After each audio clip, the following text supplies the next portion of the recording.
जंगल में जाके दुखी होकर शिष्यों ने छोड़ा और उन मोहरों को बेचा गया। संत भंडारा हुआ, उनकी जो ही वासना की पूर्ति हुई, ये वासना बन गई थी, तो ही शरीर छूटा उनका और अपनी गति को प्राप्त हुई। इसलिए उपासक, ये सद्वासना थी।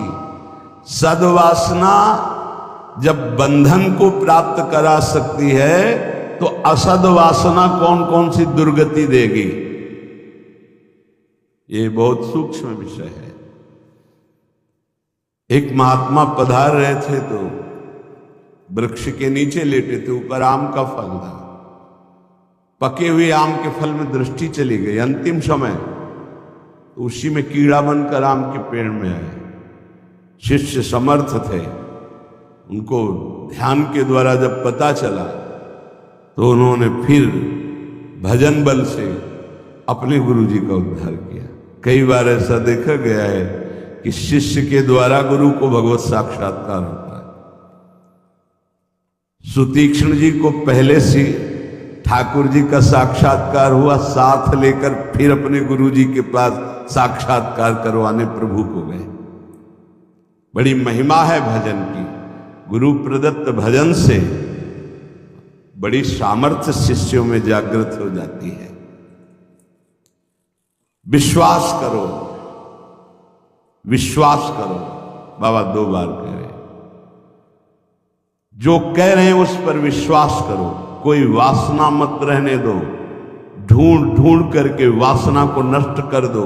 तुमसे ना नष्ट होती हो तो गुरुजनों के सामने रख दो, प्रभु के सामने रख दो। प्रभु इस वासना को नष्ट कर दो। देख लो, भंडारे की वासना ने सांप बना दिया, मृग की वासना ने मृग बना दिया, हिरण बना दिया। हमारी इतनी वासना है, हमारा क्या होगा? कभी विचार किया है अंदर बैठ के? कितनी बाजार लगी वासना की। ये सब वासनाएं कट जाएंगी यदि एक सूत्र रख लो, श्री जी की इच्छा। ऐसा करेंगे, हाँ, श्री जी की इच्छा से, अंदर से ऐसा, हाँ, प्रियाजू की जैसी इच्छा। वो तुम्हें बांध ही नहीं पाएगी कोई वासना, क्योंकि प्रियाजू प्रधान हो गई है। उपासक प्रभु को भूल जाता है। जब कोई वासना होती तो अपना ऐसा अंधकार पैदा करती है कि प्रभु को भूल जाता। जैसे भरत जी भूल गए, जिन प्रभु के स्मरण में बाधा ना पड़ जाए, राज रानी, राजपुत्र और राज्य का त्याग कर दिया। वही हिरण की बाधा को कैसे स्वीकार कर लिया कि प्रभु का विस्मरण हो रहा, प्रभु की सेवा छूट रही हो, हिरण के दुलार में घूम रहे हैं। हिरण बनना पड़ा। बहुत सावधान। अगर हम सब सावधानी पूर्वक उपासना करें तो इसी जन्म में हम जीवन मुक्त हो जाए। गुरुदेव, इष्ट का मंत्र और माला, ये साधना की 4 विशिष्ट पद हैं। गुरुदेव, इष्टदेव, इष्ट मंत्र और जिससे माला, जिससे मंत्र जपते हैं, इनमें एक भी नहीं बदलना चाहिए। बहुत जल्दी सिद्ध हो जाएगा। माला ऐसे नहीं कि गंदी हो गई फेंक दी, दूसरी नई माला ले ली, टूट गई वो से, या माला की थैली, दोनों। एक उपासक के पास फटी हुई बहुत मलिन थैली थी। हमने कहा बदल दो ना। नहीं, गुरु प्रदत्त है, ये आजीवन चलेगी। ऐसे बहुत जल से धो देंगे, यमुना जी में धो देंगे, बदल तो नहीं सकते, आजीवन के लिए। अच्छा लगा, ठीक है, गुरु प्रदत्त है, इसे बदल नहीं सकते। माला झोली, यहां रोज नई चमकती हुई, देखो ध्यान दीजिए, गुरु, इष्ट मंत्र और माला, ये चारों बहुत जल्दी परिपक्व अवस्था प्रदान करती हैं। इनमें से एक भी यदि बदला जाए तो बेविचार दोष उत्पन्न हो जाएगा। गुरु, इष्ट देव, इष्ट मंत्र, मंत्र जपने की माला और माला झोली सहित, इसे खिलवाड़ ना समझे। यदि तुम किसी की माला चुरा लेते हो तो कभी तुम्हें उसके जपे हुए का फल नहीं मिलेगा। और यदि तुम्हारी माला कोई गिर जाए, भूल जाए, कोई चुरा ले, तो तुम्हारे आधे भजन का प्रभाव निष्फल कर दिया जाएगा। ये न्यायाधीश बोल रहे हैं। माला प्राणों से भी अधिक प्यारी रखी जाती है। ऐसे नहीं कि जहां मन आया वहां रख दिया, नहीं, सदैव अपनी छाती से माला लगा के रखी जाती है। अगर कोई बात करनी, कोई सेवा करनी, तो माला को यहां ऐसे रख लिया, गले में डाल लिया कि नहीं। अब कुछ लोग ऐसे नहीं रखी जाती। अगर माला रखना भी है तो उसके नीचे आसन होना चाहिए, उससे मंत्र जपते, खिलवाड़ नहीं। यदि चोरी चली गई तो भी आपका आधा भजन निष्फल हो जाएगा। और चुराने वाले को कभी भी जितना जप करेगा उसका फल नहीं मिलेगा। किसी की माला से जप नहीं करना चाहिए। मिली हुई माला को जहां मिले वहां सम्मान से टांग दो, कभी लौटेगा वो तो ले लेगा। कभी माला पड़ी हुई उठाना नहीं चाहिए, लेना नहीं चाहिए, उससे कुछ लाभ आपको मिलेगा नहीं। अगर यहां माला पड़ी है तो यही टांग दो। जिसकी माला है अगर वो वापस आएगा तो वहां मिल जाएगी उसको। कभी आप किसी की माला से जप न करें। जो किसी की माला चुरा लेता है उसकी कभी आध्यात्मिक उन्नति उससे नहीं हो सकती। माला, झोली, इष्ट मंत्र, गुरुदेव और इष्ट देव आजीवन एक ही रखे, बदलाव न करे। यावत जीवन इन चारों को एक रखे, गुरुदेव, इष्ट देव, इष्ट मंत्र, इष्ट माला। उपासक बहुत जल्दी परिपक्व अवस्था को प्राप्त हो जाएगा। ये बातें बड़ी गूढ़ हैं, ये आध्यात्मिक सत्संग, इसलिए आपको ये सुनने को मिल रही। कर्म 4 प्रकार के होते हैं। एक कर्म जिनसे यहां भी सुख मिले और परलोक में सुख मिले, जैसे हम यहां किसी भूखे को भोजन पवा देते हैं तो हमारी संपत्ति भी बढ़ेगी और परलोक में इसके पुण्य का बड़ा लाभ प्राप्त होगा। या हम ऐसी कुछ अपने धन से व्यवस्था करते हैं जिससे भजन करने वाले संतों को सुख मिले। जो सतमार्ग में चल रहे हैं उनकी वास की व्यवस्था, वस्त्र की व्यवस्था, भोजन की व्यवस्था, यहां भी तुम्हारे ऐश्वर्य बढ़ेगा और परलोक में भी भगवत कृपा प्राप्त होगी। औषधालय खोल देना, प्याऊ खोल देना, ऐसी व्यवस्था कर देना जिनकी व्यवस्थाएं नहीं हैं, उनको वस्त्र है, भोजन है, औषधि है, इस तरह की, तो यहां भी सुख और परलोक में भी सुख।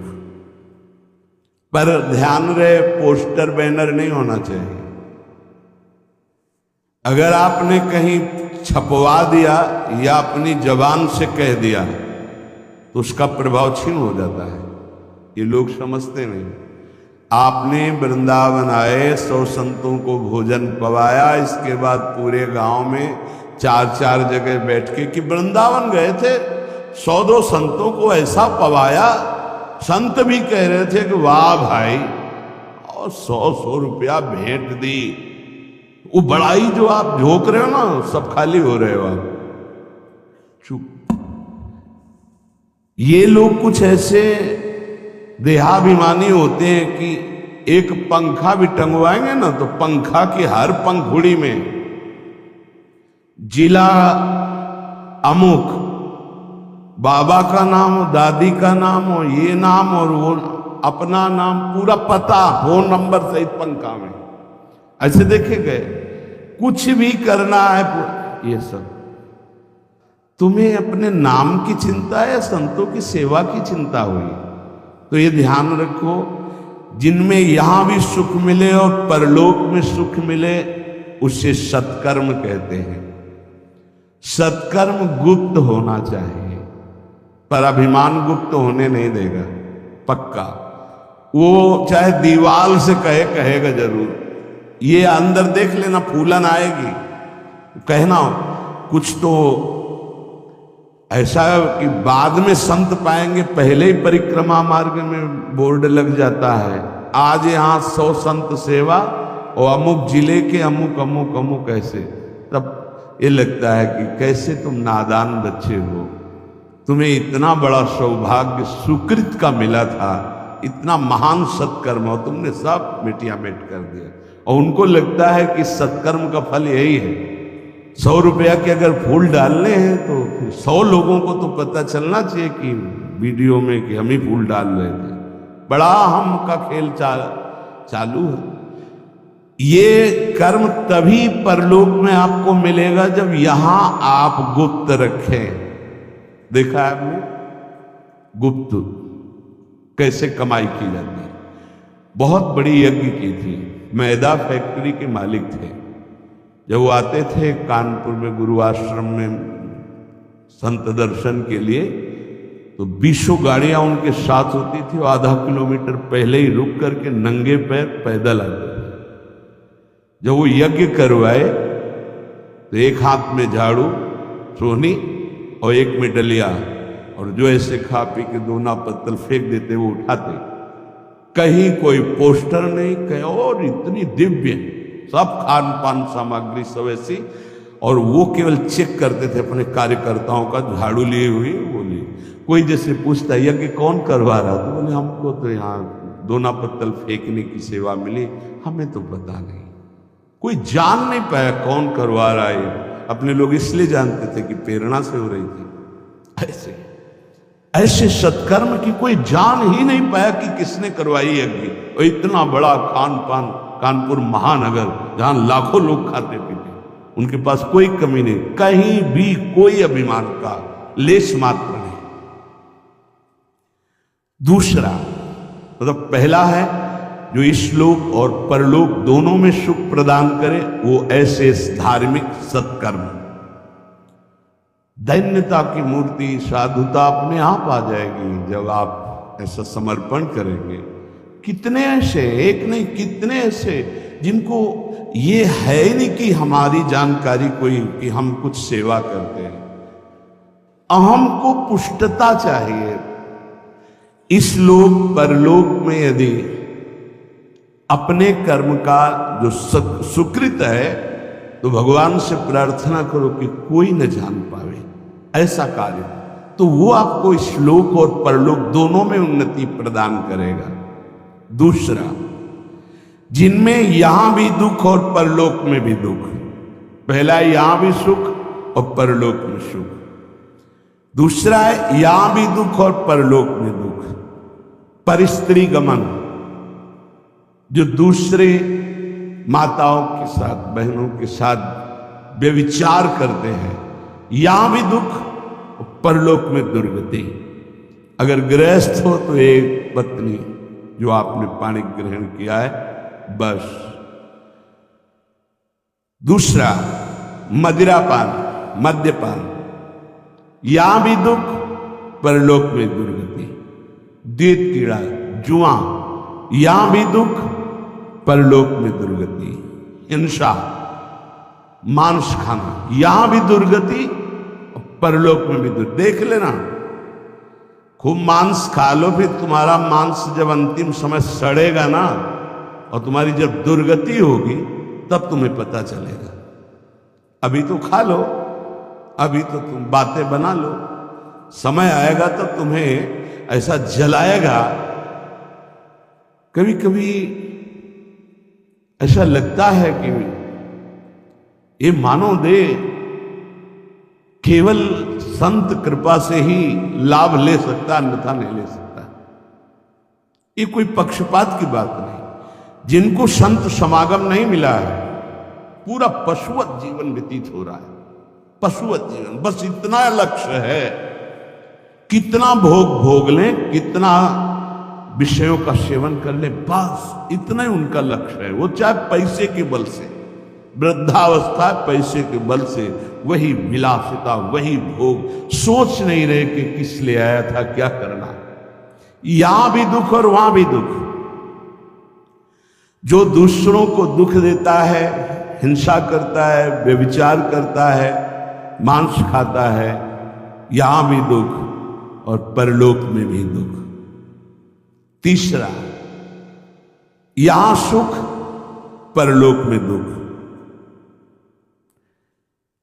जो कर्जा ले लिया वापस नहीं किया, कई तरह के ऐसे दूसरों को लूटने वाले, दूसरों के नाना प्रकार से सुख चुराने वाले जो लोग हैं,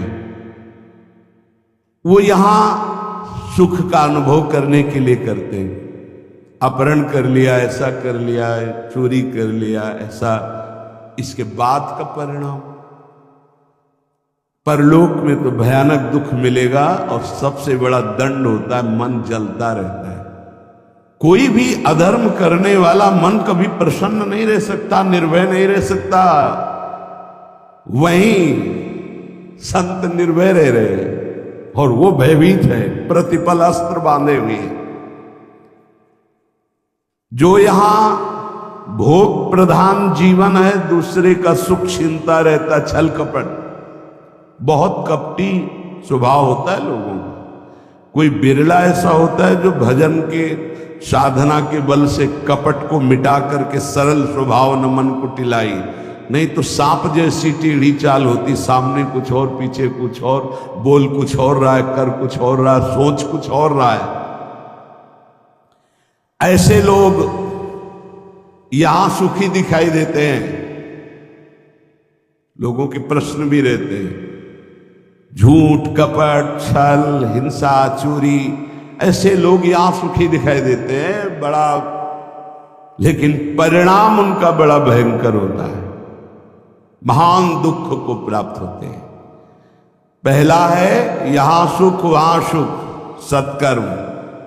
दूसरा है यहां भी दुख वहां भी दुख, असत्कर्म। तीसरा है भोग कर्म, दूसरों का धन छीनना, भोगों में मगन रहना। यहां तुम्हें सुखी दिखाई देंगे, बड़ा परिणाम एकदम विध्वंसक होगा, मिट्टी में मिल जाने वाला, कुछ नहीं बचेगा, सर्वनाश हो जाएगा।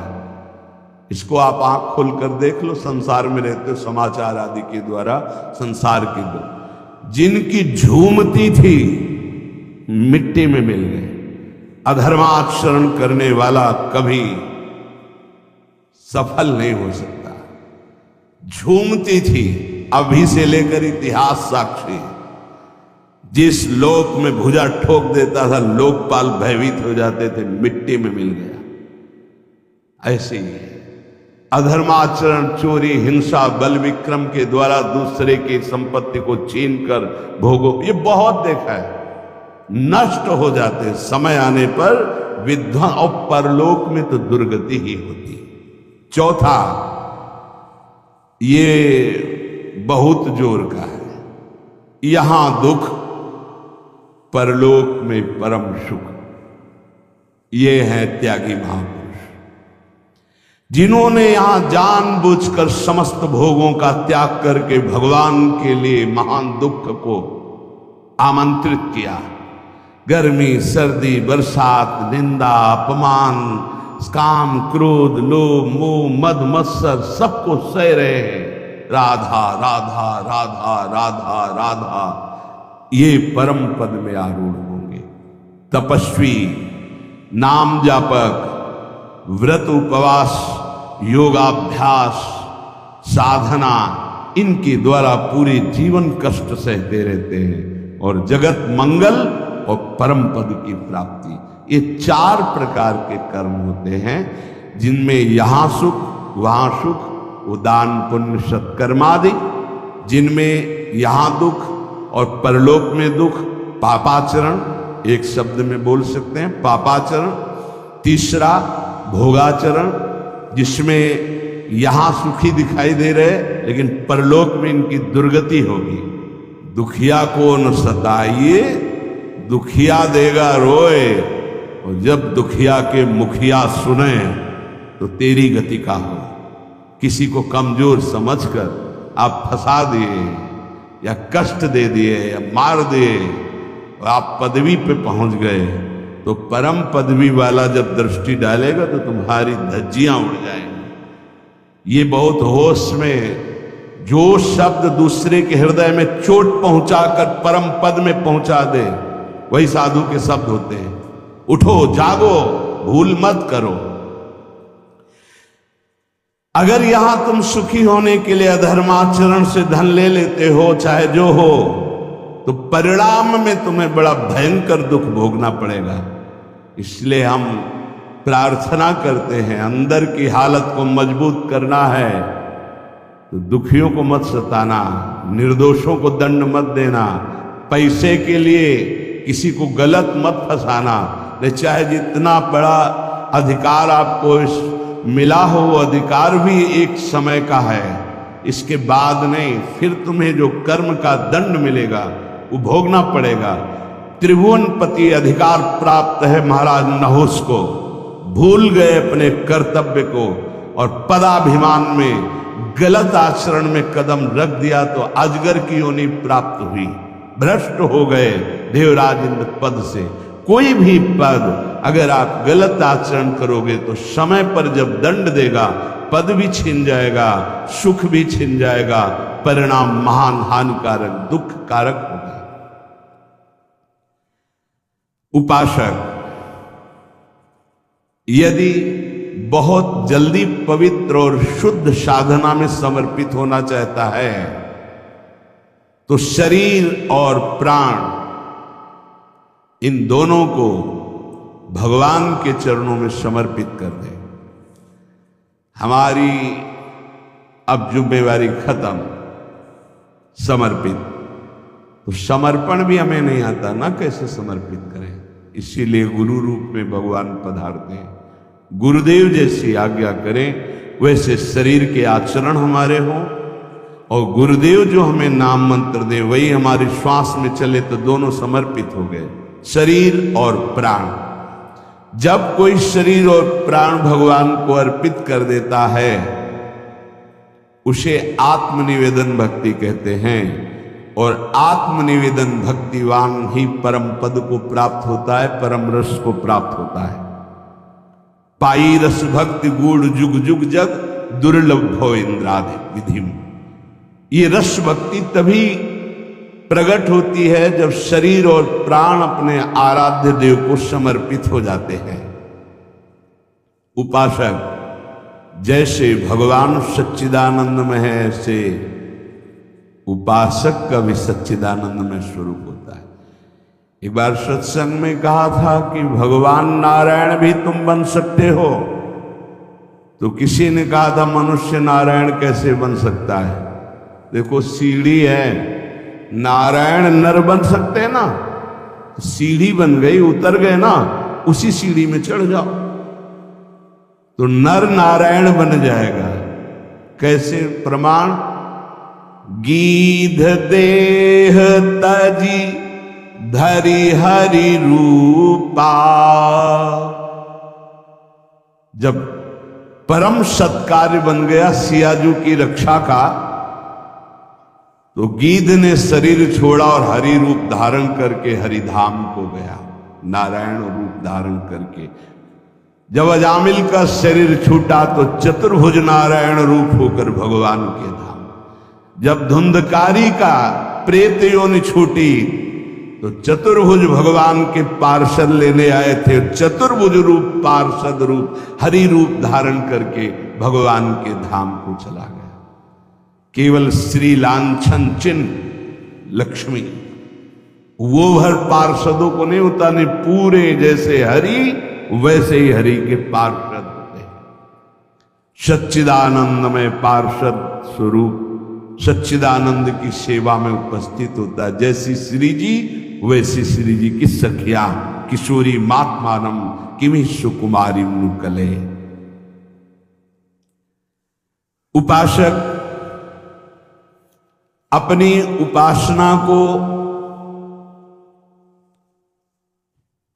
चुरा के रखे, नहीं तो कोई चुरा लेगा। हम जो साधना करते हैं किसी को पता नहीं होना चाहिए। हमारा अहम कहता है कि हम सबको बता दे, इतने माला जपते हैं, ये करते हैं, ये करते हैं।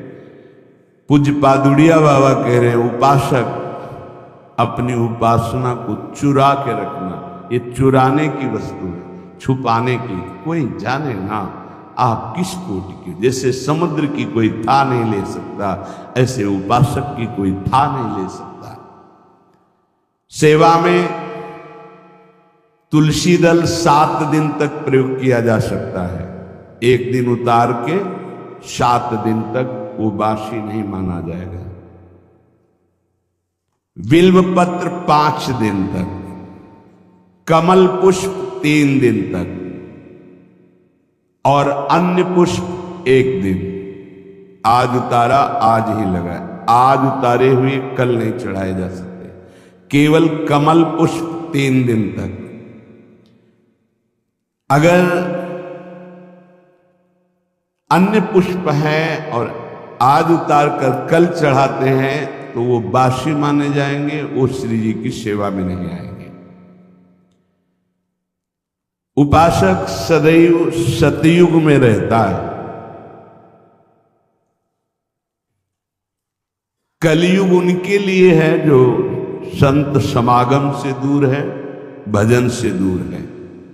सतयुग की स्थिति क्या होती है? सतयुग के